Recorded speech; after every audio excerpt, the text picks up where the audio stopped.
You ready? Good morning, everybody. We'll start the meeting with a pledge of allegiance. I pledge allegiance to the flag of the United States of America and to the republic for which it stands, one nation, under God, indivisible, with liberty and justice for all.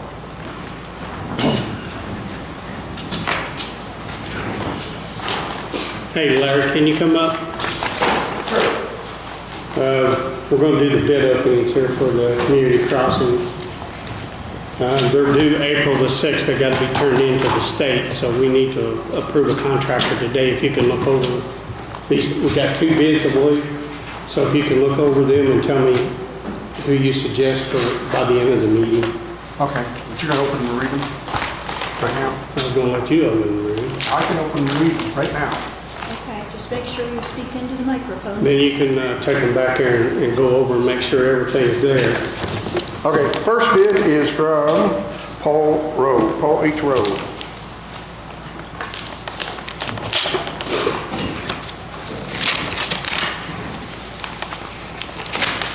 This is for paving of Sunman Road through the community crossings program. It's 2.05 miles of road. The bid, Paul Rowe, is $348,540. Second bidder is Dave O'Mara.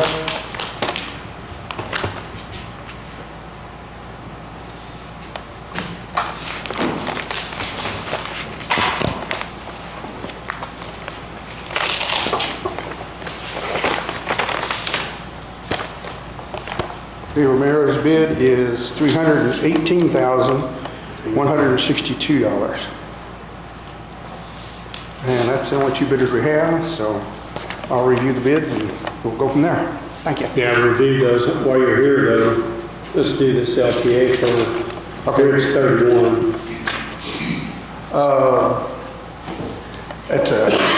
What's in front of you is a contract with INDOT for the 80% of the right-of-way services.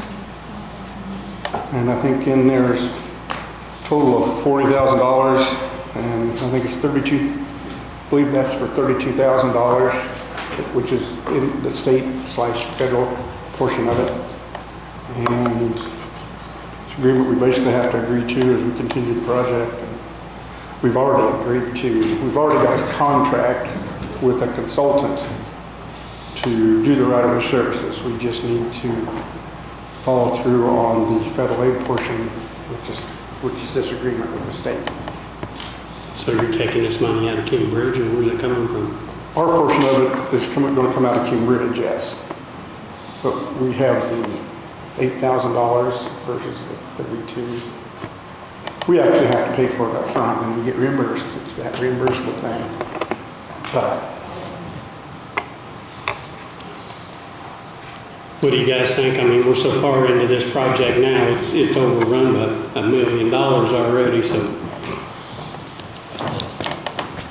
I mean, we've got to have the right of way done. Yeah. We can't proceed without it.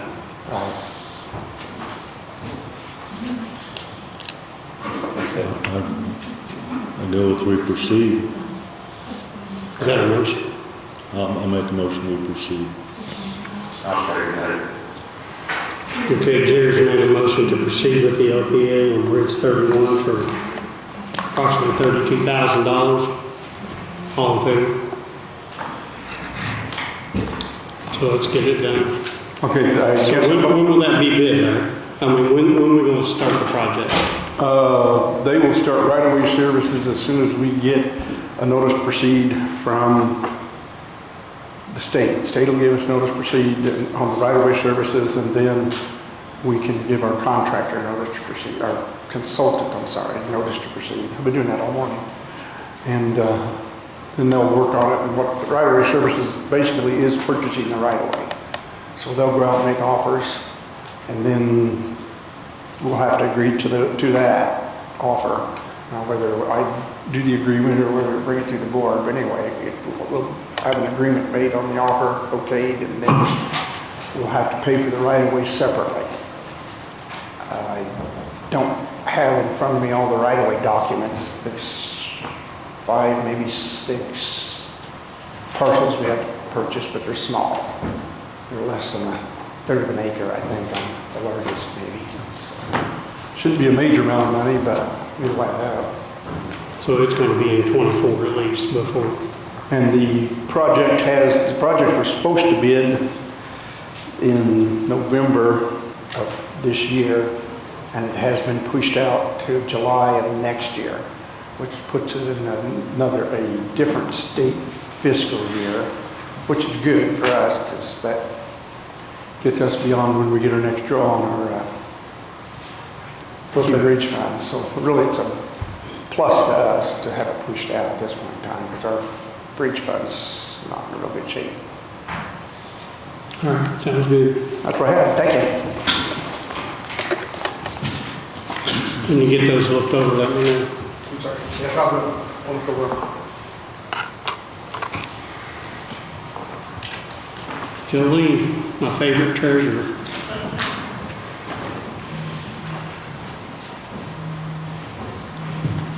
We need to close this meeting and open. Do we need to close this meeting and open the Board of Finance meeting? Yeah, we probably should. Yeah. Good morning. I'll make a motion, we close the commissioners meeting and open the Board of Finance for the treasurer. I'll second. You just want to recess the commissioners meeting, Yeah. not close it? Okay. I'm here this morning to have the minutes approved for the January 25th meeting from 2022, and also the meeting minutes for July 26th of 2022, and the meeting minutes from July 25th, 2023.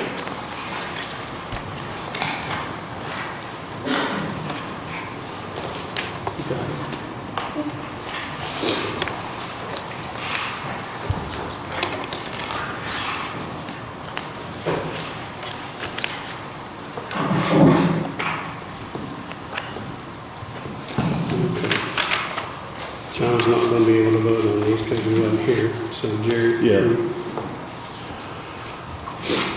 So,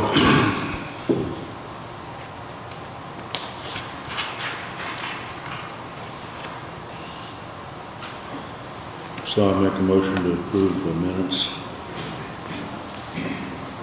for the Board of Finance meeting. January 25th. Yeah, and January 25th, I was both. trying to find the date. 2022. Okay. Jerry's made a motion to adopt the minutes, the treasurer's report minutes from January 25th, 2022 and July 26th, 2022. I second.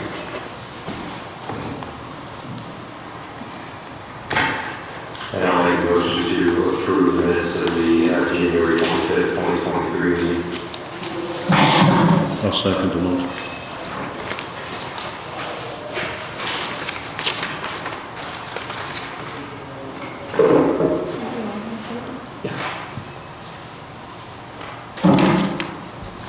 I don't know if John can sign that.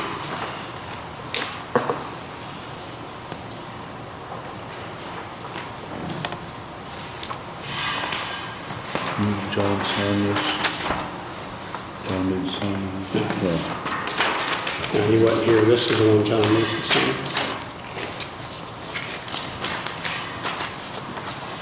Sorry.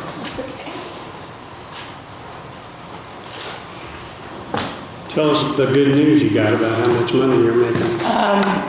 On the general operating funds for the interest rate for the general account, payroll, money market, the tax collection, and the ARPA fund, just for January and February of 2023, we have made $90,984.18 in interest, just for 2 months. We're daggone good, and Yeah, we're we'll doing- far exceed next year, or last year. Correct. I also wanted to mention that tax bills are in mailboxes today. for this year. And then we still have an outstanding $380,478 in delinquent taxes from last year. Say that number again? $380,478 in delinquent taxes still outstanding. From 2022. From 2022, yes. That's a high number, isn't it? Actually, it's not. Before I sent out the delinquent notices in December, it was over 700,000, I believe. So since December till now, we've collected over half of it. And on the average, you'll even collect more. Say that again? You'll collect even more yet. It should be. We should catch it this spring. Okay. What else you got for us? That's it. That's it? Thank you, Jolene. I appreciate you making us that much money in 2 months. Do you want to have somebody adjourn? Yeah, I'll make a motion to close the Board of Finance. Second. All in favor? Thank you. Thanks, Jolene. Have a nice Appreciate day. it. Make a motion to reopen the Commissioners' meeting. I'll second.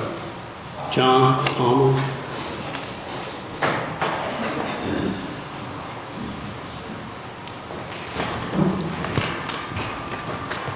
Good morning, gentlemen. Last meeting, we were here to talk about the new timekeeping system been proposed for the county government. And I think Carla's had a chance to talk to you a little bit more about what that's going to be. She's going to talk to you more now about what that means. If John had questions about time clocks and whether we needed that many, or things like that. Remember? Yep. Yeah, so I'm going to turn this over to Carla and let her have a conversation with you to explain this better.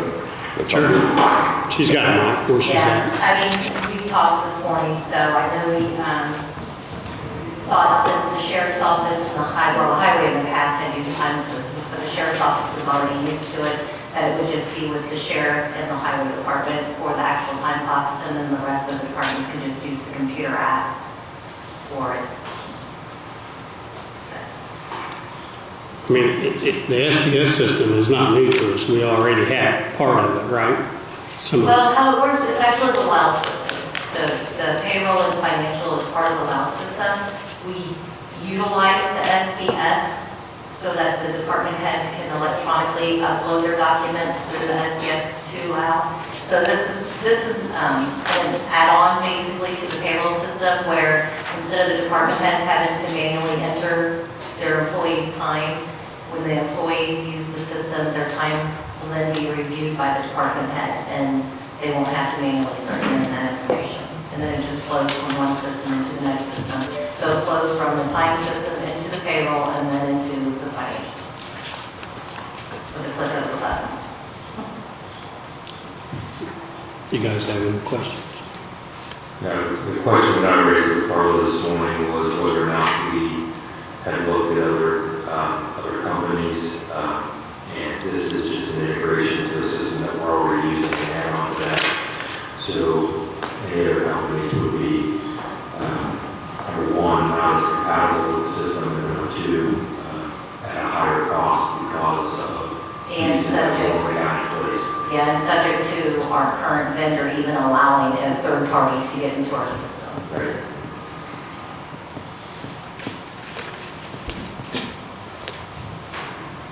Okay, I mean, we got several things here for grants. So Shelley, did you? I thought we did last one. Are we going to go ahead and move forward with the ARPA project then for it? Yeah. I think so. One motion. So I'll make a motion that the commissioners sign this for the SBS for timekeeping. I'll second.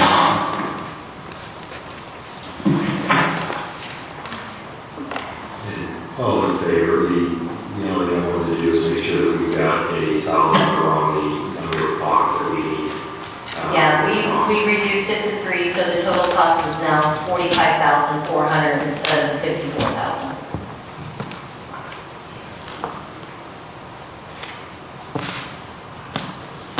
You in a hurry, Shelley? You want to go ahead and go or wait on? It won't take me long. Okay. Go ahead and I know you're busy.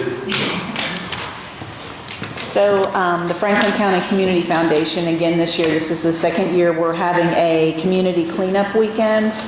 Earth Day is April 21st, so April 21st, 22nd, and 23rd, we're having a community cleanup weekend.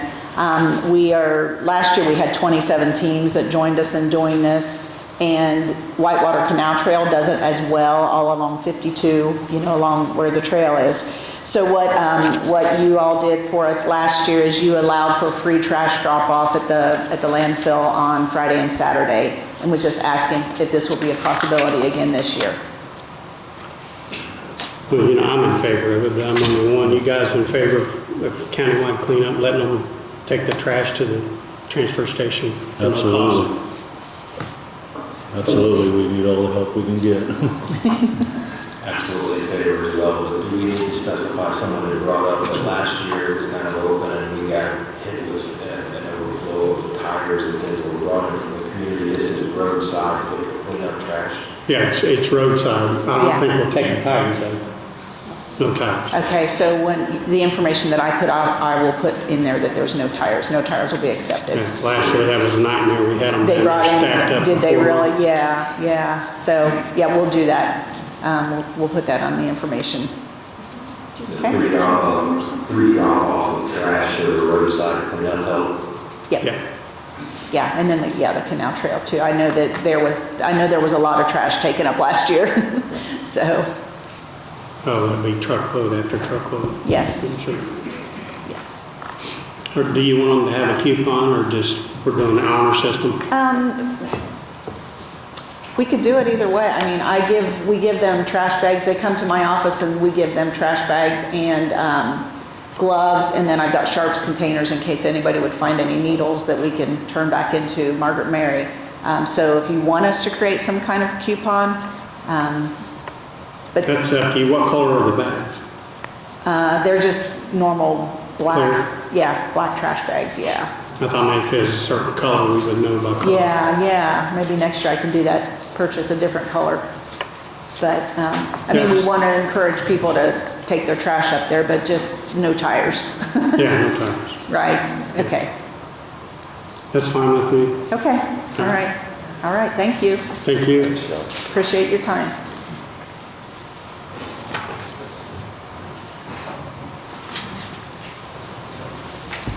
Grant, you ready? Yeah.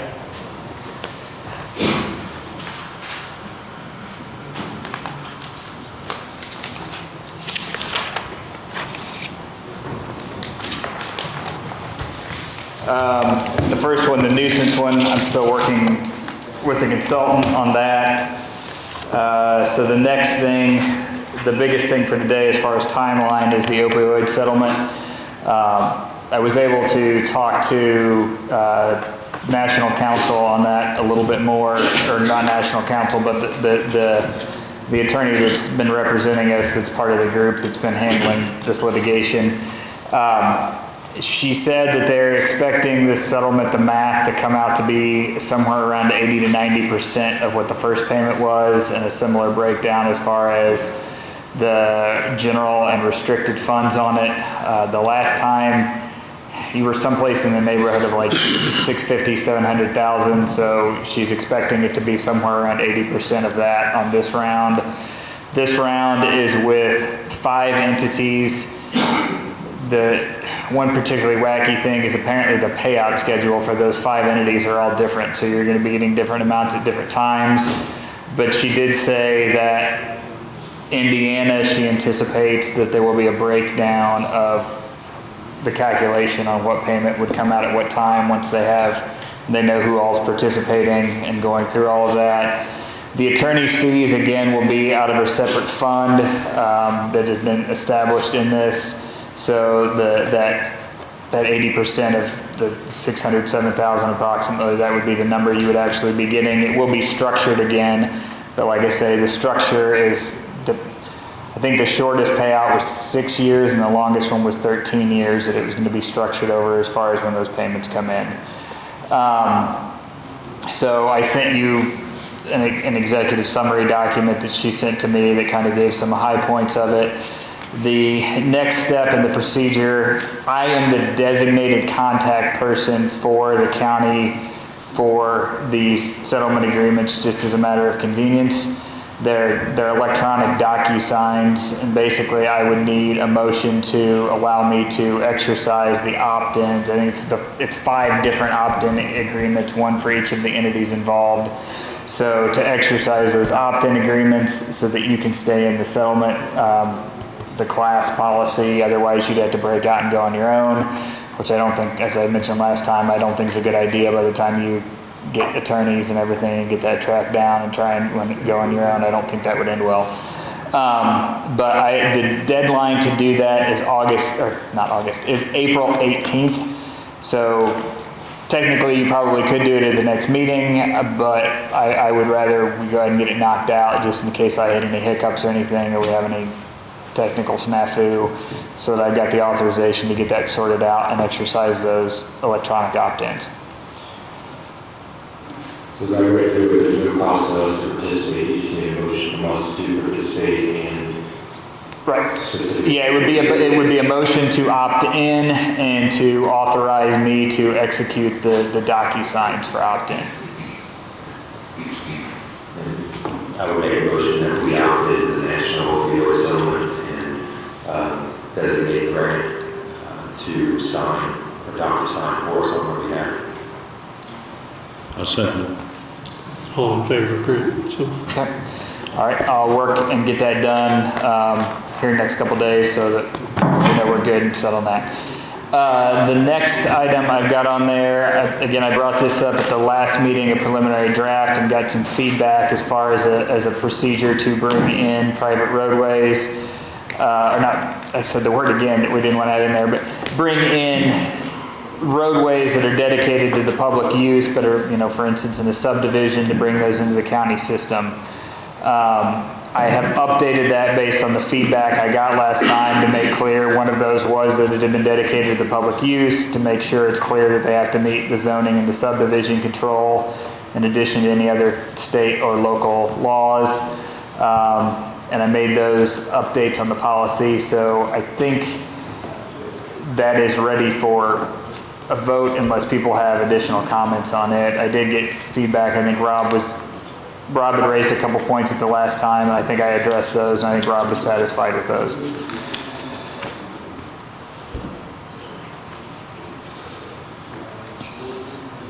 You okay with that, John? I make a motion to approve ordinance number 2023 dash, do we have a number? 4. Giving approval for the fast track of private roadway acceptance into the county system. I second that. by private roadway, are we talking about a subdivision? Well, and I dropped the term private roadway from the final ordinance. Yeah, that's basically if somebody wants you to bring in a roadway, this is a procedure to do that in advance. Though they would have to meet with the county engineer, make sure everything was approved by the county engineer, come up with a plan. Then that plan would be presented to you. That plan would have to include the bonding and everything they need. It has an inspection protocol. That plan is then presented to you, and I state at that point where it gets presented to you, it is entirely discretionary at that point if you're okay with that plan. And then on the back end of it would be basically, at that point, it would be check the boxes. Your decision-making point is up front instead of on the back end, and the goal of that is to try and avoid a situation where there's a misunderstanding and we don't get things done that need to get done, and the road ends up getting orphaned. So your main decision-making point is when the engineer presents that plan with the bonding requirements and all of that. And as long as they meet those and they meet an independent engineering inspection on the back end of it, then that would be accepted into the county highway system. Yeah, because there's hundreds of private roads around. Right. Okay. Right, and the main thing, they're gonna have to be dedicated to the public use, or public right away, and then they would have to go through all of these as far as bringing it up to spec and meeting all of the standards, meeting the engineer standard, and like I said, it was clear in the one step that I stated it is entirely discretionary at that point when the engineer brings that plan to the commissioners in a meeting. All in favor?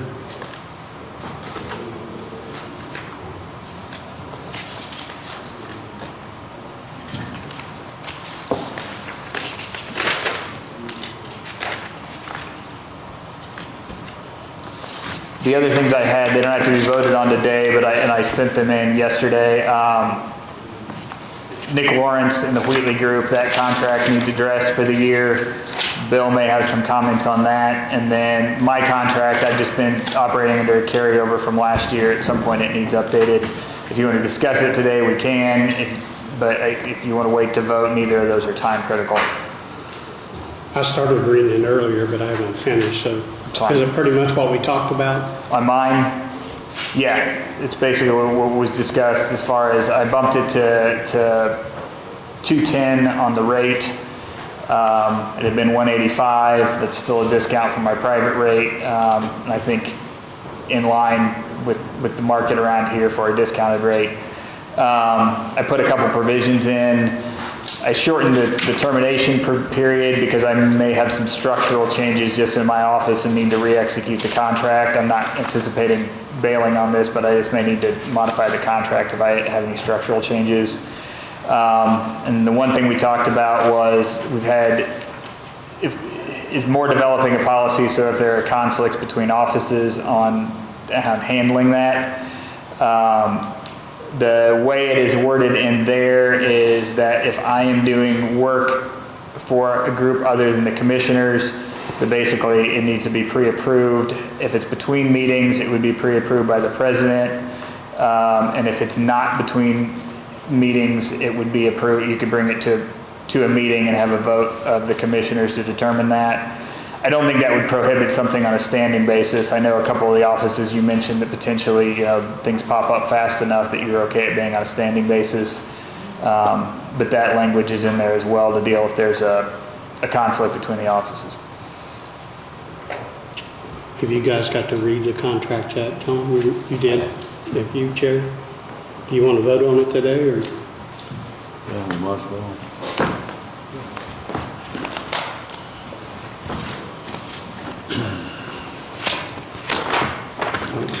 I make a motion that we approve the contract as presented to us for Rohe Creek's continued service. I'll second. All in favor? And then the Wheatley Group contract, so they've scaled back quite a bit on what from that used to be as far as the cap, and it's also based on a more hourly model. And I don't know if Bill wants to talk about that. He talked about it a little bit with me yesterday as far as how they envision that going forward. But I think they're trying to get a little more of that back under local auspices, particularly now that John's pretty actively involved. And then use Wheatley Group on a more hourly basis up to a cap. I think the cap was 40. It used to be an $80,000 contract when they initially started as that consultant. I think it was 80. And so that's got it down to an hourly at that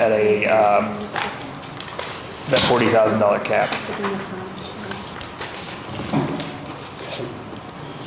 He made I sent a red line. He shuffled some of the boilerplate around, but it still seemed fine as far as assignment and things like that. Those are the major changes. I think the scope changed of it. And that, again, that's up to you. I don't know if Bill wants to chime in on that, but that's all I had. I think that's the only topics I had to talk on today too.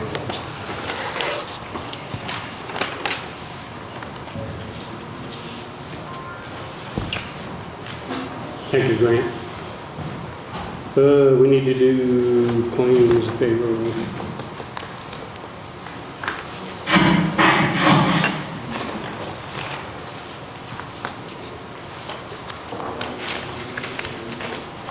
You get the paper from me? I got it.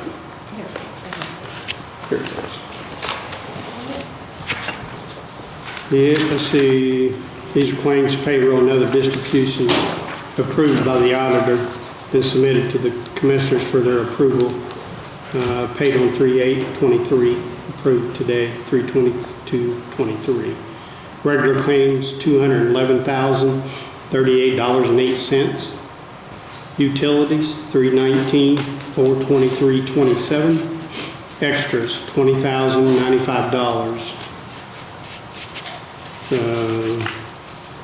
A check for DLZ for $19,300 and $795 for a bad check wrote to the treasurer, I suspect.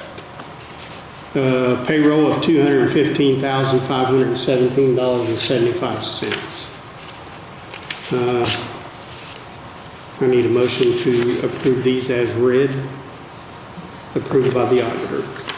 I make a motion that we approve claims payroll and distributions as read, paid out 3/28/23.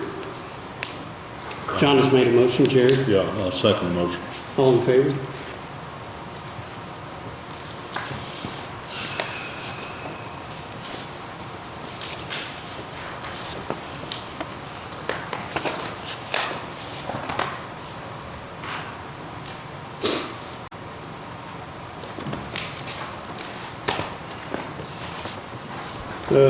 Meeting for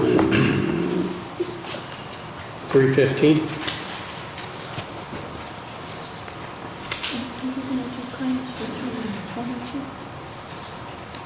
Thought we did.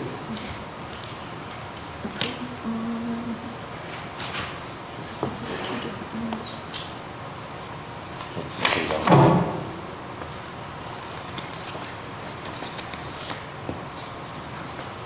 There it is, I'm sorry.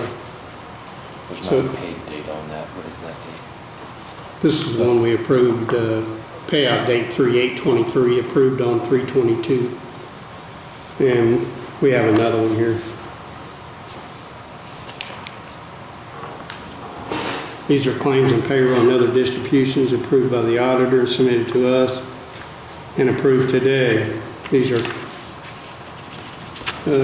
claims, distributions for the last meeting that we moved, I think. Regular claims of $616,205.85. Utilities and treasurer corrections, $75,821.88. Payroll of $211,191.84. And they've been approved by the auditor and cleared for payment with our signatures, so I'll accept the motion. I'll make a motion that we approve claims payroll and other distributions as presented today with a correction to the sign this 22nd day of, it says February, correct, that's March. March, yeah. I'll second it. All in favor?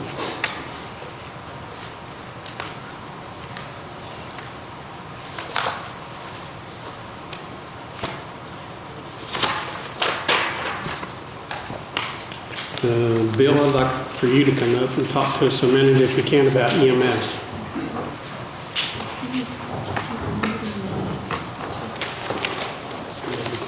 So we had the request in 2022, during the budget time, or our request for, when we put in our request for public safety funds, we used a number of 500,000. Our contract that we have with you, which goes throughout this following year, or this year. This year, 23. We were basically wanting to adjust that from 300,000 to 500,000. And it didn't get approved via council or whatever the case may be. And so we sat back and looked at our numbers to say, can we deal with this 300,000? I think it's been 300,000 since 2017. But, and so we knew that when the contract is between EMS and the county commissioners. But we know that in the past, council has expressed some interest as to the numbers and where do you drive at these numbers. And they ask you guys questions, I would assume, because we ask you for 500,000. You ask them for 500,000, they reply with a question you can't answer, okay? So we did have an opportunity a month ago, or the last few days, 30 days, I guess, in the last meeting, we met with county council and went over some of our numbers with them, shared some of the information with them, expressed our concerns with our ability to operate throughout this year, and then wanted to give them fair warning that we believe as we approach 2024, that a paid service of some sort is going to have to be put in place, that the volunteer system we have presently in place is working well, but it is diminishing as our volunteers are falling off, okay, or whatever. And so we have enticed them with compensation and other things to help motivate this, which is just costing us more money and more money and more money. We get to a point where we might as well just say we need to go paid. And Mr. Rosenberger, our board president, I think, made the comment at a meeting I was at last night with EMS that the whole structure will look completely different in 2024 because it has to. And so we would like to have the opportunity to, one, we're going to request if there's any way we can come up with $500,000 yet this year. Council, I think, would be willing to help look into whether there's money available or not. But that would be our request, is to see if we could get the contract or amend the contract for 2023 to reflect $500,000. And then at the same time, as we approach 2024, we would like to either work with the commissioners, sit down in a special meeting of some sort and come up with some sort of a description, a job description or a title as to what we actually want to accomplish, so that in the event that we were to, shall I say in our case, if we bid this or if you put this out for bid, we want to make sure everybody's bidding on the same product and not something different. And so we would work with you, yes, apples to apples. And so we have some estimated costs that we believe with 8,760 hours in a year, and you go paying these people, we used a number of $30 an hour. That's not paying them 30, but we're believing that the uniforms, all the costs involved with the employee, if you gave them 20 bucks an hour, they're probably going to cost you 30 bucks an hour in the long run with workers' compensation, everything involved. And so we use that number, and it comes out to almost $500,000 for two people, two positions. I shouldn't say people, it's two positions, 24/7 all year long. It takes two people to operate the truck for the most part. We've got a driver and got an EMT at that point. And so that's $500,000 for one truck in operation 24/7. And we would have to sit down and look at whether we're working 24 on, 24 off. And we've had those discussions amongst ourselves, but our plan is to get into the nitty gritty of this. But we just wanted to say that if we can be a part of that, working with you guys in driving at what we are actually looking for, then the option of putting it out for bid and having us have the ability to bid on it would be fine. I can tell you that our board does not, some people have called me up in the last 30 days and said, hey, do you know they may be going out and looking for bids?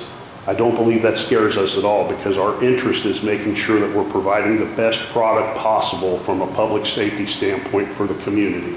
And if someone else out there can do it, we're willing to work with them we're willing to work with you guys, I guess I should say, to make sure that we think they've met that spec or whatever it may be. And we've had some horror stories about other communities that have jumped fence and went different directions, so we can share that information too. And we would be, we're interested in looking out for everyone involved, but it doesn't, we're not married to this situation. We would probably we will put in a bid. Okay, I'm sure we'll bid on it, but that's not going to send us one way or the other. So I just wanted to give you a number. I brought my sheet with me. This is what I shared with council the other evening, but our total income, we captured $469,000 worth of billing. So we brought in $469,000 from billing people. We took your $300,000 also. We've got some donations and this, that, and the other, but roundabout total income, $774,000 income, 774. The 460 to the 470 we billed, your 300 puts us at 774. Our total expenses for the year were $898,994. It's $200,000 upside down. We don't think that's going to change as we approach this year. We've had some of what I call our rainy day fund, if you want to call it that we've been able to fall back on. We're also in the process of trying to get another truck. We're running some 2008s, 2009s. Our newest truck is a 2019, which has got buku miles on it at this point in time. So, and we've been battling that. I think there was a commitment via the ARP money to help fund $100,000 towards the purpose of purchase of a truck, which when we get it, we'll tell you. And that was for 2022, let's just say, for the most part, because we were trying to get off that $300,000 number then. And I think we came to the agreement that you would help us with the payment on, or help us purchasing that truck. Yeah, the 100,000, that's on top of the 300. Please? The 100,000 that we've committed to you through ARPA is on top of the 300,000. That's correct. When you talk about positions, for one truck, 24 on, 48 off, you're talking at least 7 people. Because you're always going to have somebody off sick, on vacation, da-da-da-da-da, and you got to have 1 or 2 full-time staff to cover that. That's correct. And we're not sure if we put a truck in Brookville and that was your full-time truck. With the volunteer system that we have in play, we believe that we could jeopardize some of those people who've been die-hard volunteers when we put paid service in. Some of them have threatened to say, we're going to slow down, we're not going to drop the ball, but they're not. So we believe that if we go to plan A, we have to have a plan B in our pocket because plan B might come into play. We've had that discussion. We presently have 2 shifts that are weak. We still keep 2 ambulances in service on a Friday night and Saturday morning, but we're missing an EMS 2. We're trying to figure out how we could fill that gap. We had that conversation last night. Some people said pay them. Well, as soon as you pay those people to fill those 2 shifts, all the other people want to get paid or quit. And so that's why we said in 2024, the whole picture is going to have to change. But I had talked to Union County Commissioner who gave me the impression their contract read that they had a truck in service from Monday through Thursday, and from Friday through Sunday they had 2 because of the increased amount of population with the lake traffic and stuff of that nature up in Union County. And so we experienced the same thing, but we experienced Haspin Acres over in the Laurel. And so getting around the entire county from Brookville, Indiana can be done in a very reasonable time when we're sitting on station, with the exception of going out to the Laurel side. And so presently we do have an ambulance in Drewsburg, Brookville, Laurel. And so in order for us to go to a paid service, it's a question of do we have to pay someone to sit in Laurel, or are we going to be able to put 2 trucks in Brookville? I mean, you're not going to get away with, I don't think you're going to get away with 1 truck. So, No, I don't either. So, As sure as that truck's on the run, you're going to get a call Absolutely. from Laurel or absolutely. New Trenton or somewhere. And these other mutual aid agreements to have someone else come in and help, they're in the same situation we are. So we would put everybody in the county at jeopardy if we decide to go help somebody in Dearborn County and run across the line. And so we got to be careful how we do that. That's the reason those mutual aid contracts are dropped now. I mean, Rush County and Fayette County all send us letters saying they're not coming here no more Correct. because their taxpayers are not happy with them being out of service in Fayette County coming to Franklin. Absolutely. So And one of I understand that. And some of the ambulance companies that we've been looking at or dealing with in the past will sometimes want to transport you back to their facility. And that's one of the things we wanted to, when we spec this project out, we wanted to make sure that I want to say if there's 5, 6 different hospitals we transport to, we'll take you wherever you want to go, with the exception of a trauma situation where we're required to go to a certain place. Yeah. But we have already had an ambulance company show up to pick up someone, and when the parents requested they go to Children's Hospital or Cincinnati, they said, no, we're not going that way. And they wound up waiting 45 minutes for that truck to show up, and they put the patient in their own personal car and took them where they wanted to go. And so we've ran into that issue where the ambulance company wants to take you back. I think in my personal business with the automotive, it would be like me towing your car back to my shop and selling you a battery versus towing your car someplace else and letting them sell you a battery. Well, I could do it for a whole lot less if I towed everybody back to my shop, okay? So I think the ambulance people work the same way. Well, it puts them back in service in their own territory if you take them back to their facility. I can understand that, but most trauma protocols designate the closest facility in a trauma situation. Correct. So we just want to start some dialogue with you guys. We want you guys to go to bat for us with council and say, hey, is there any way we can scrub up another $200,000 to suffice the contract for 2023? And at the same time, we want to start dialogue for 2024 before we wait until June or July during budget hearings and we're all caught unprepared. So we're trying to give you as much notification as we can. Would you guys like to set up a committee to meet with EMS and see if we can work out something?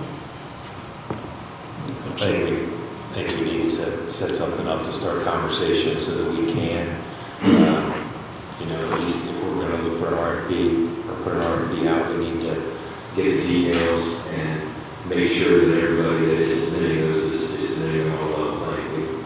Yeah. So who would you like to see in these negotiations from EMS? So I guess on our end, I would get with our board because I think we'd like to huddle up together to try and come up with some specs or some ideas and rather than waste everybody's time sitting there for 3 hours brainstorming, let us come up with some ideas in the next 30 days or less, and then we would get with you guys and sit down and say, here's what we're thinking.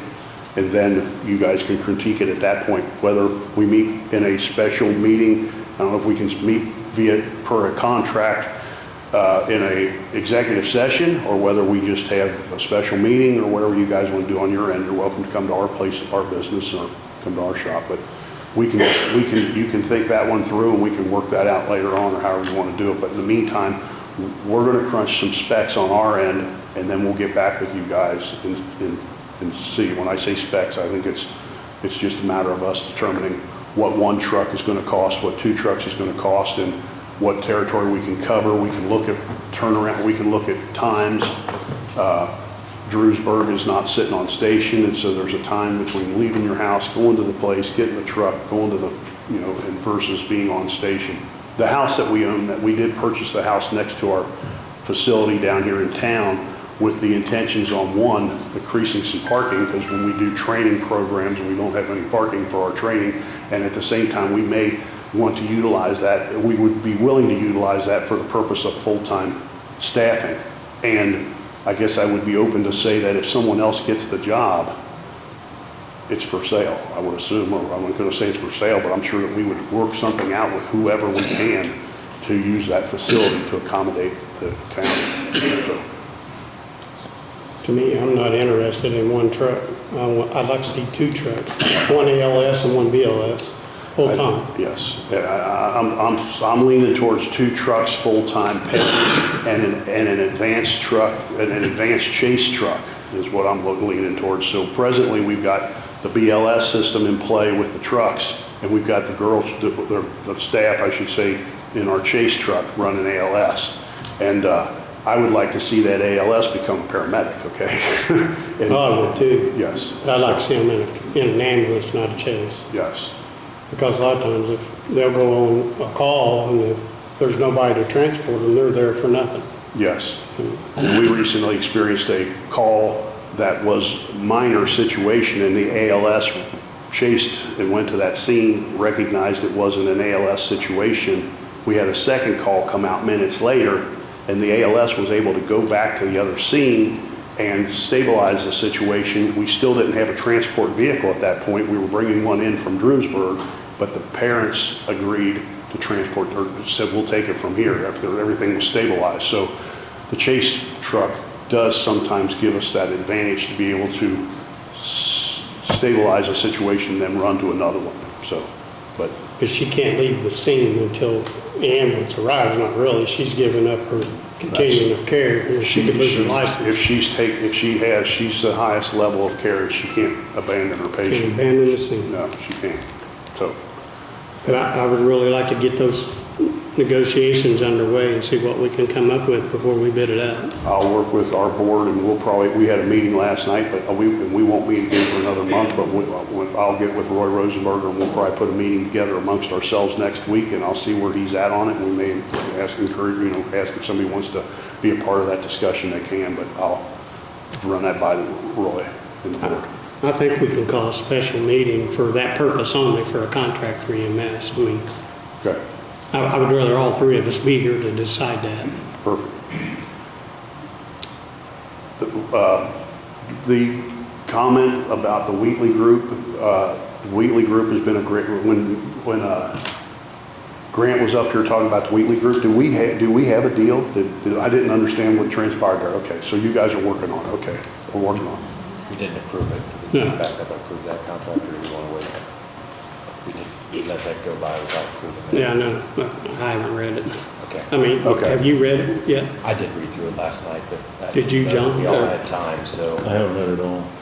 Okay. I'd like to wait till the next meeting to, They're of great value. I believe there's of great value to us in the way they're trying to do it on an hourly basis. It's going to save us a ton of money. But there's Sure. a lot of language and lingo that they are real familiar with that I'm not. And Mr. Palmer, we rely on Nick on a couple of occasions once in a while, and so it'd be nice to know that we have them on call or whatever. And Sure. and then, if I may, real quick, I wanted to tell you that the redevelopment commission, who agreed to give 15% to the school system, I mentioned that to Grant, and that paperwork is still not necessarily in play. And so if you guys could work with Grant on getting that in play, our board would like to have that, the redevelopment commission. We'd like to have something that indicates we're giving them 15%.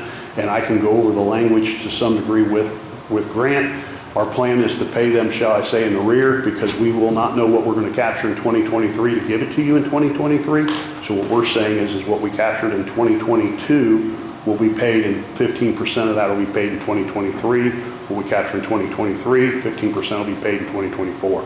And we are presently working on a project, so you know what we're doing with the money. We did go talk to the school board, and we're looking at a project that pertains to marketing the school system. There's a ton of really good things going on over there, and it seems like there's 10 bad apples in the batch that have thrown up flags, and sort of we're just trying to work on what we need to do because there's a ton of really quality classes and programs that we have to offer here at the Franklin County High School system, and we have partnered up with the Community Foundation and the Town of Brookville's Redevelopment Commission, and trying to put that money together in one fund, and then use that fund to capture some statistics and market the existing system. So that's what we're doing with it. So it's working out very well.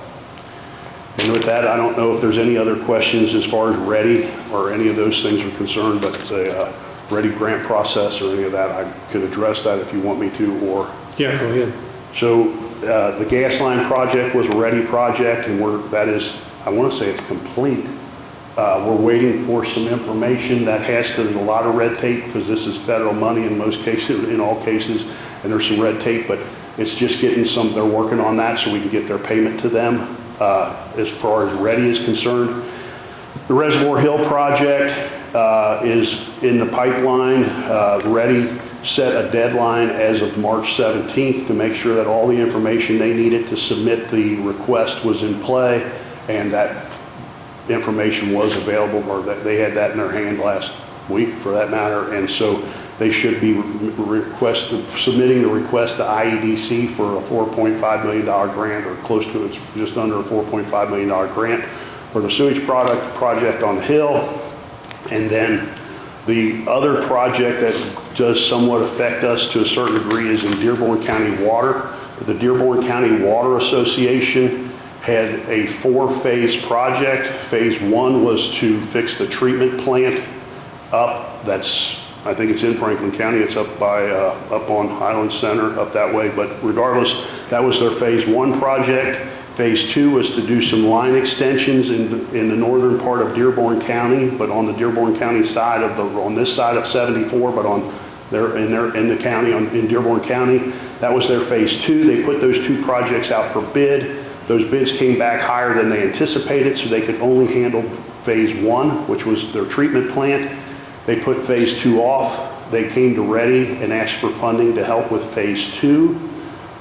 And we set some rules, or I'm going to say we set some benchmarks to be matched. I don't know how they asked for $2.9 million for this project. We thought the bids would come in under $2.9 million. And when the bids come in under that, in the READY situation, that's fun. So if you bid 2.9 and it comes in at 2.5, you don't give the money back. You just make the lines go farther. You keep the money within the project.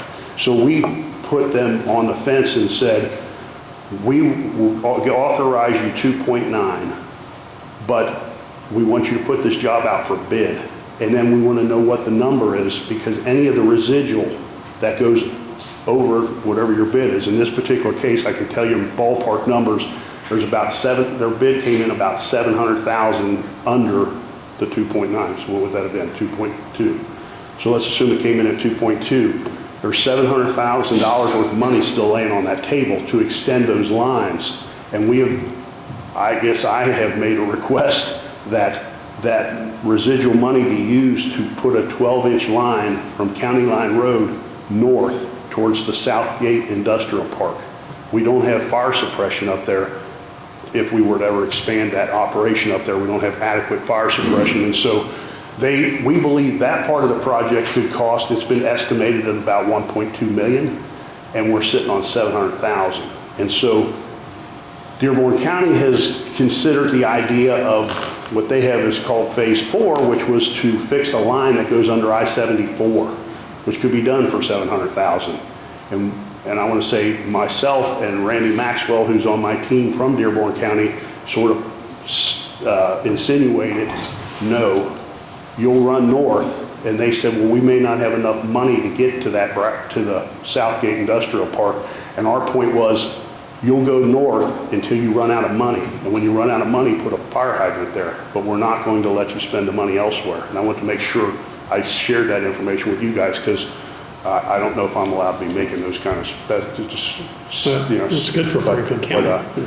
But yeah, so, and I do believe that if that project is being engineered, so that Phase 3 is being engineered as we speak, hopefully they can put it out for bid and we can get those numbers back. And if that 1.2 estimate becomes 1 million and we got 7, we're short 3, we'll talk, or we'll see if we can't do anything different to help accommodate that. But I believe right now, I have a READY meeting next week, but my intentions is to tell READY that we've already hit our limit of spending 14 million. We've got that allocated, but I'm ready to spend 14,300,000 if I need to, okay? So my plan is we're gonna ask for it and all they can do is say no. But I just want to make sure you guys were aware of what we got going on that side. Somebody asked me about flags that are going up and down State Road 1. I don't know if that pertains to, there is a lot of fiber work being done over there, and I know that they've hit some water lines because I heard that from Dearborn County Water, but I'm not sure. I do know that there is an engineering firm coming up with the engineering to run a 12-inch line from County Line Road north to the north side of the Southgate Industrial Park. It's being engineered. Doesn't mean it'll get done, but any questions? Sounds good. Let us know when you get with your Roy and everybody. Perfect. We'll call a special meeting. Perfect. You guys need anything, you know where to find me, Okay. The minutes from March the 15th, 23. I move that we approve the minutes for March 15th, 2023. I second that motion. All in favor? Amy, you have something for us?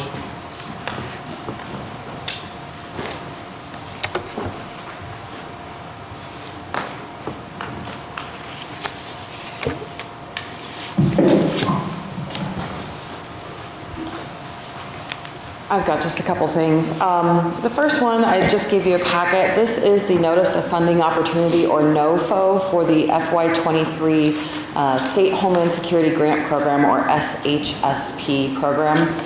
This is a grant that comes down from the Federal Department of Homeland Security through FEMA to the states that's aimed at counterterrorism and terrorism prevention. The only thing I'm asking from you today is permission to speak to council about this on the 28th of this month. This grant application is due by April 25th, so I know technically you guys need time to review this. So what I wanted to do was give you this today. I can come back in a couple weeks and talk to you in greater detail about this and what this grant entails. but I wouldn't have time to wait until the April council meeting to talk to them because this application is due a couple hours before that April meeting. So I wanted to give you the information on this grant, and I wanted to present it to council next Tuesday to talk to them about the grant and get their permission as well to apply for the grant.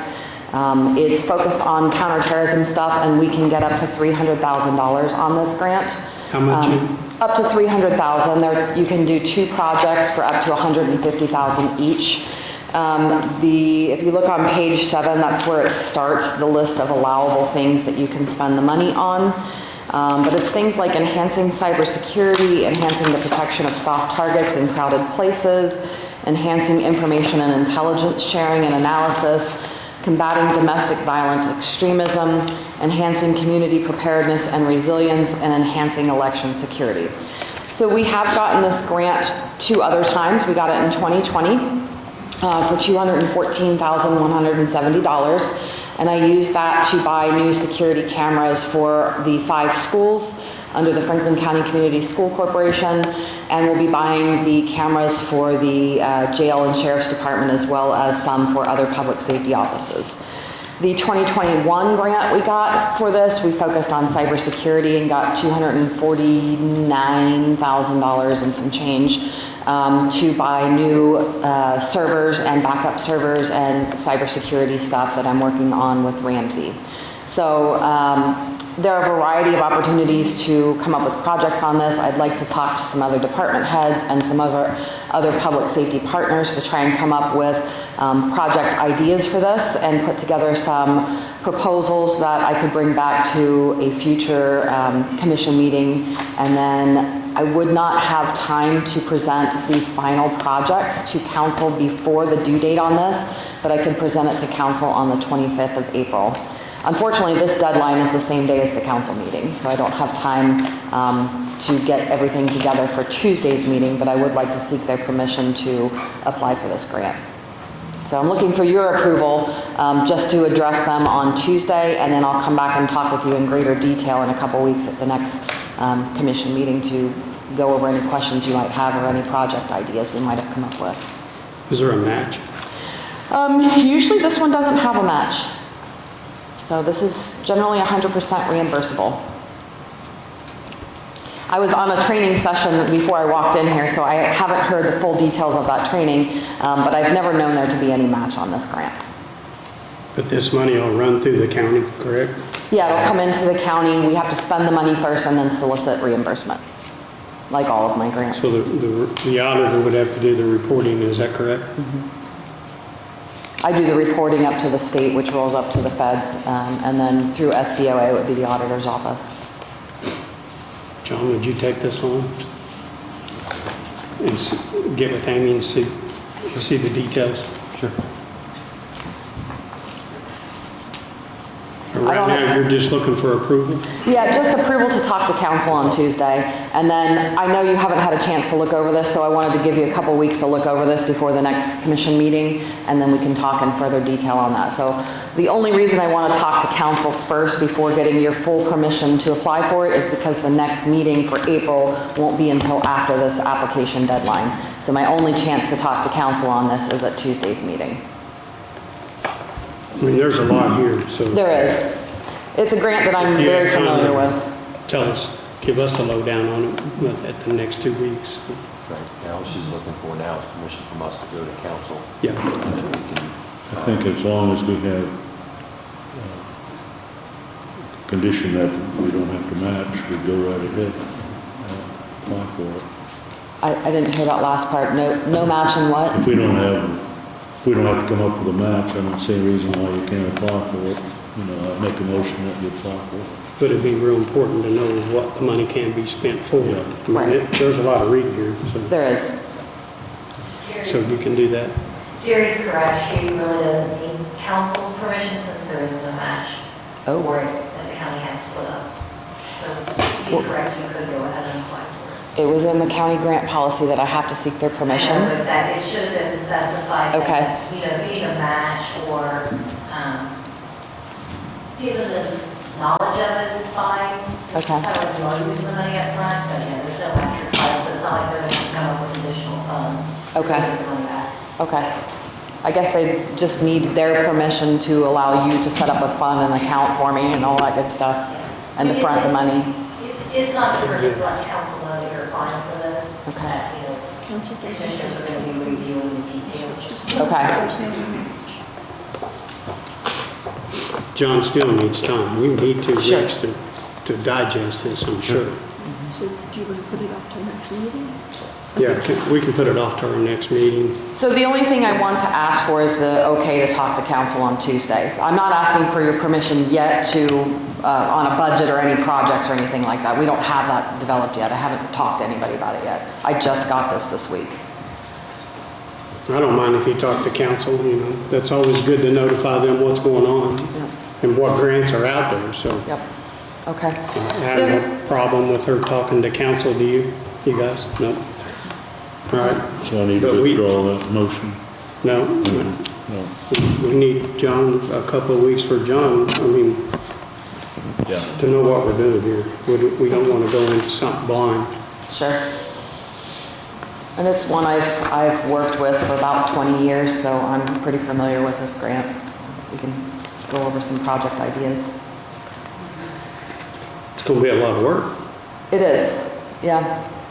I've got 2 of them right now to the tune of almost $500,000. They'll be expiring at the end of September. This money we wouldn't get until early next year, so those other ones will be long done.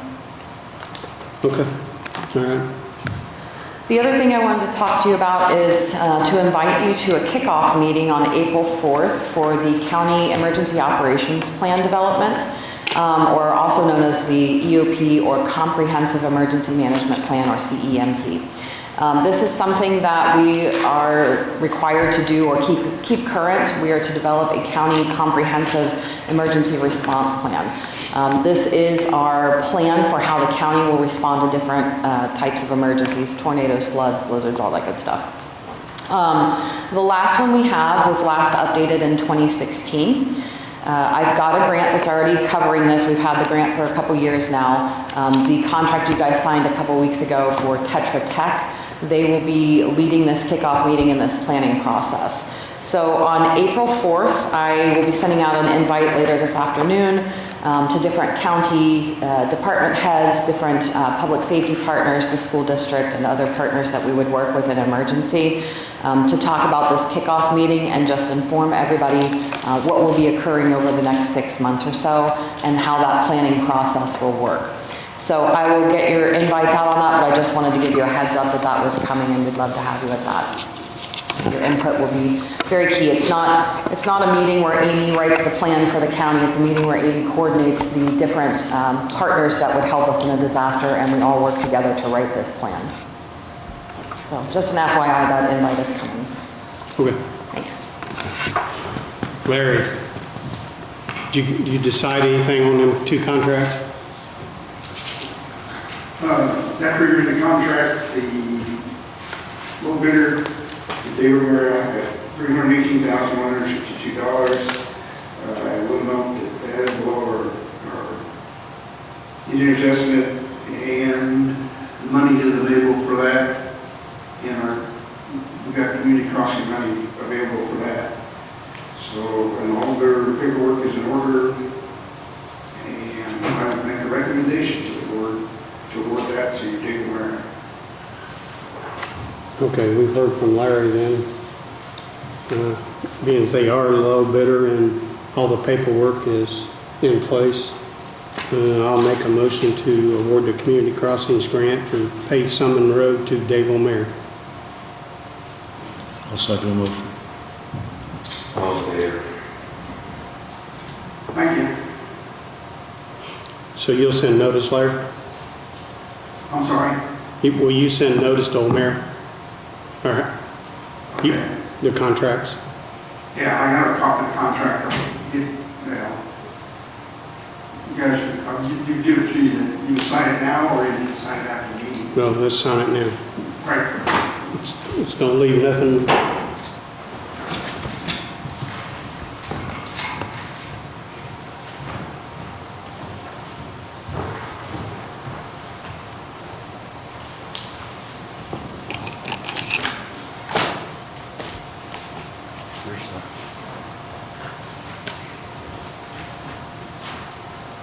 Where's the signature?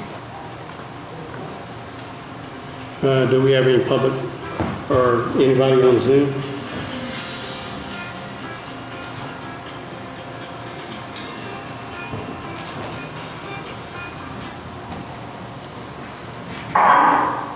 Yes, this is Mildred Silvermeyer. With Bill Shermer and the 15% that you passed that he must pay on his taxation, that could be paid every 6 months instead of at the end of the full year. I think that would definitely benefit the county and the school system much better. That I do not know, Millie, how it's even structured. I think they have voluntarily done the 15% back to help the schools. Well, I'm not sure, but I'm thinking that the school system could use it every 6 months more so than at the end of the year. I will check with So I think it should be attempted to be restructured for every 6 months. I will check with Bill and see if that can be done or not. Check with Grant. I think when they explained it, didn't they say they were using 2022's figures for Yeah. what they collected, and then the whole amount is paid then in 2023, so they will receive one full payment. They're just calculating that amount on the year before. Yeah, it's a year in arrears, Yeah, so just like your county tax. their calculation is a year in arrears, but they still will receive one total, whatever that payment's gonna be, they'll get it in one lump sum. I don't think it's in a year. Like, they could go ahead and pay, they could pay it now, whatever that amount is calculated from the 2022 figures, they could pay that now. Yes.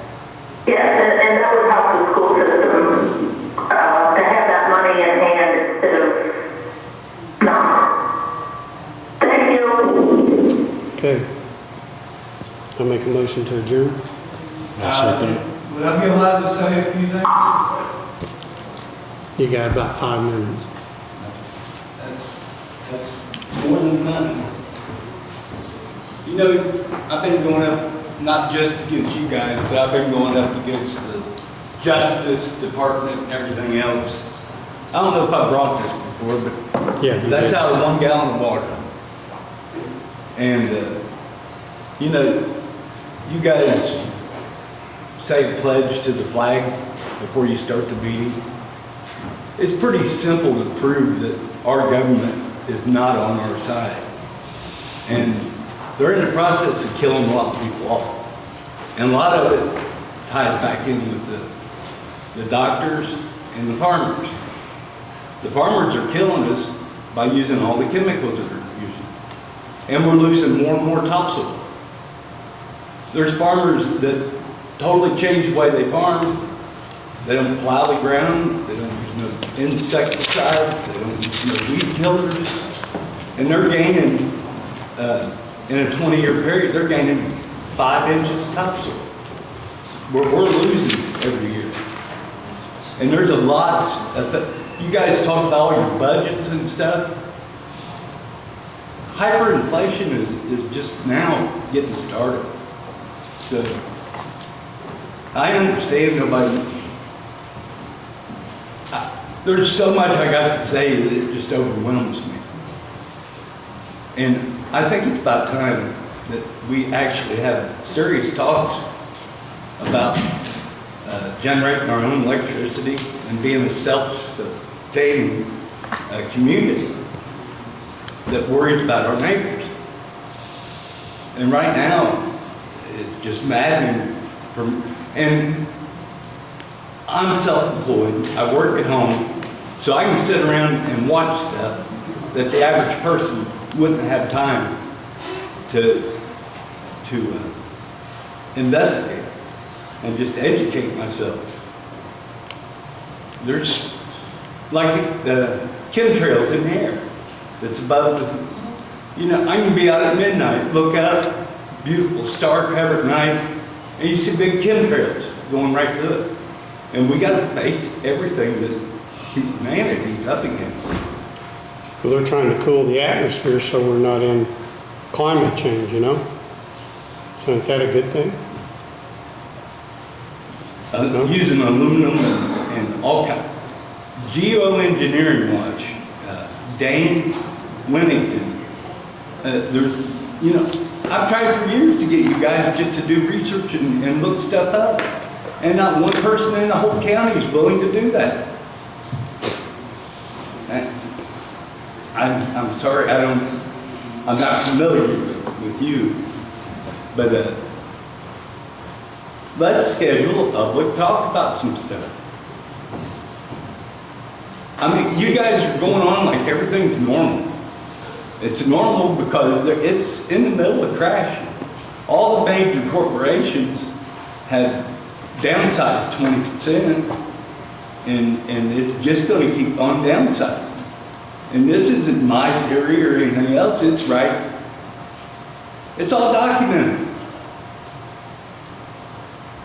So, Carlos, you're welcome to have any public meetings you want to have, I mean, you can get out there and walk up and down the street and rally people for your cause. But generating your own electricity, to me, isn't even in the realm of the horizon. You can't dam up every little creek. If you dam it up, the guy below you is dry. No, no. How's that? And they ain't enough creeks. Not everybody has a creek. Huh? Not everybody has a creek. You look at the town here, the population of these streets, how are they going to generate electricity? What about Brookville Dam? That does not belong to the county. That belongs to the Department of Natural resources. Environmental protection and God knows what else. Not environmental protection. Army Corps of Engineers, yeah. Well, I'm damming my creek out. And I'm doing it against federal. I'm going to build what I want on my property. Are you guys going to go along with that? I'll tell you what, it ain't up to us, but I'll tell you what. Who's it up to? Once IDEM or DNR knows you're damming up a creek, they'll come and... I'm going to get a hold of them before I do anything. That would be wise, I would say. Yeah, but everybody's so scared. Did you guys wear masks during the coronavirus? Only time I wear one is at a meeting or a hospital where they require me to. Well, thank you guys. Okay. Again, I'll make them. Oh, we got one more person? I'm sorry. You know you're in a court system where you have no constitutional rights? Right now I'm facing 6 years in prison because I refused to get permission to travel and go where I want to, when I want to. And we have a maritime court system with no rights at all. We only have benefits and privileges. Everybody ought to look up the 12 presumptions in court. I'm sorry, go ahead. What's your name? My name is Rhonda Heberling, and I'm here today to discuss really two concerns that I have in my neck of the woods here in Franklin County. One of which is I live on Yellow Bank Road, and the road on Yellow Bank Road is very dangerous. Right now, not only the bridge that's on Yellow Bank Road, which last year I could not drive down my road to get to 52 to leave 67 days out of the year. It was covered with water and so covered that you could not pass it. Well, if I'm coming from town and I don't know that it's that heavy, I then have to backtrack all the way around and go all the way up one and then up and over, back and around. So it's actually 10 to 12 miles out of my way just to get to my own personal residence once that road is flooded. What the county has done is they have thrown rocks, concrete blocks, debris, and everything to kind of shore up the side of the road. Well, every season that falls into the riverbank, which then goes downstream and clogs up that ford that is built, or if you want to call it a bridge, all those then travel down there and clog all that up so that then becomes impassable. They have taken a rod through there, through the ford, so that it alleviates some of the water pressure and build up in there. so that the water can flow, but it's still a continual problem. The edge of the road, as you drive up, I measured it today, at its narrowest width is 12 foot. If they close 52, or when they start to close 52, and people have no choice but to go up Yellow Bank Road, I last year passed FedEx trucks and UPS trucks while driving north on Yellow Bank, and was nearly run off the road because there's only 12 feet. So it is almost impassable at times. The road does continue to fall off, so they've added gravel in on top of it. Then again, it falls off after a few months. It's just a continual patch job. It is not professionally done at all. I would like to see some type of remedy done. I have contacted, I believe it's the county surveyor, to let him know, about the road conditions, and have talked to him numerous times. My second concern, in addition to the roads up my way, is I am filing a complaint today with 10 properties that are on my street and McGuire Ridge that are loaded down with junk cars, boats, appliances, debris. It is stacked up so high and so prevalent that when I see children walking into these homes in deplorable housing conditions, I want so bad to call Child Protective Services, because these children shouldn't have to be raised in homes like this, or debris that's stacked to the roof. When I drive down 52 and there's a house on the north side of the road, as you drive down just a little ways out of town, you have appliances that are about ready to fall onto 52. And I often say, news at 11, an appliance has fallen down off of the road and hit a driver on 52. It is that bad. It is unsafe. There was a fire there this past year that was in the front yard, and I had to call the fire department because I couldn't tell if it was the house on fire or if he was burning trash in the front yard. But there would have been no way for a fire truck to get in his driveway. Something has got to be done, in my opinion, when you're allowing, people to just continually bring in trash and debris, and it affects other people's habitability. It affects, the eyesight and manner of driving down the road. My taxes this year have gone up tremendously, and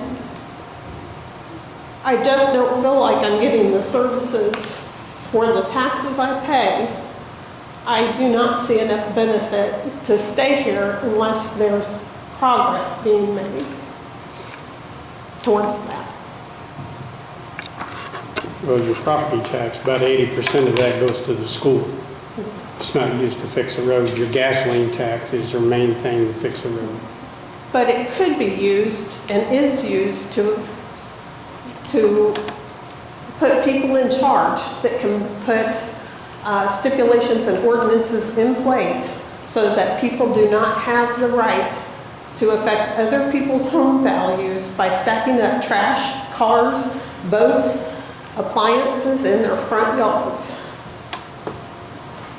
We are addressing that right now. We have a additions ordinance that we're working on that will help us to put some teeth in that and get those properties cleaned up. These I do have photos, which I will bring back later today to submit with these concerns so that you can personally see them.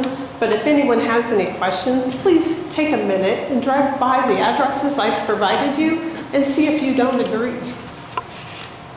I'll tell you that. And back into the creek situation there, you're saying that some of the debris that we've put to reinforce the bank at times has washed in and is causing I a think- backup? Well, I think what it is, it's gravel, not gravel, but rocks, boulders, sticks, debris like that that is clogging up that waterway. So as the water comes down, there's trees, there's different debris that will flow through there and clog that system up, and then it forces more water over top of it. And I did count. I don't think it was this past year, but it was the previous year from that, and it was 67 days out of the year that was unpassable. Now, it could have just been unpassable for an hour or two, but an hour or two when you need to get out. My husband's a diabetic. We do have health concerns. And to not be able to get through to 52, if you do have an emergency, that's life-threatening.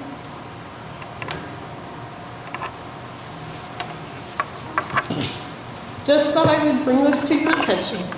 We'll take those addresses and look at that, and I will look with Rob at the situation out there, and see if there's anything that we can help alleviate and free. Yeah, I'm just hoping that maybe whether it's state money, federal money, if the county doesn't have the money to make those repairs or improvements on the roads, that maybe there is grant money out there for federal assistance, state assistance. You know, I have certainly seen in other counties that whether they've been given extra money, but they have certainly poured in a bunch of money for infrastructure in their counties, that I would hope that the state would grant, because of more of a need in our area, that the state would maybe be able to give us a little more proportionally for our roads and bridges. All right, bring those back, thanks. Anything else, anybody got anything else? I'll make a motion to adjourn. I'll second it. All in favor?